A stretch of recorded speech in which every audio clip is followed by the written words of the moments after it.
মদিনার বাজার দিয়ে নবীজি যাচ্ছেন, নবীজির একটা ওট পছন্দ হয়েছে। তো নবী ওটের মালিকের কাছে গিয়ে জিজ্ঞেস করলেন, ভাইয়া এই ওটটার দাম কত? ওই দামাদামি হলো, নবী সে দামে কিনতে রাজি হলেন, কিন্তু নবীর কাছে তখন অর্থ ছিল না। তখন নবীজি ওনাকে বললেন, আপনি আমাকে ওটটা দেন, আমি এখনই গিয়ে আপনার সেই প্রাপ্যটা পাঠিয়ে দিচ্ছি। ওটের মালিক ওনাকে ওটটা দিয়ে দিলেন। আশেপাশে যারা ওটের মালিক ছিল সবাই জিজ্ঞেস করতেছে, এই পাগলা, তুমি কি যাকে ওট দিয়েছো তাকে চিনো? বলে যে না।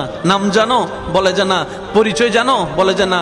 ঠিকানা জানো? না। তো তুমি যে ওটটা দিয়ে দিলা, উনি যদি ওটার টাকাটা না ফাটায় তখন তো তুমি লসের মধ্যে চলে যাবা। সে ওটের মালিক বলে, এত সুন্দর নুরানি চেহারাওয়ালা কখনো বাটপার হতে পারে না, কখনো চিটার হতে পারে না, কখনো মিথ্যুক হতে পারে না।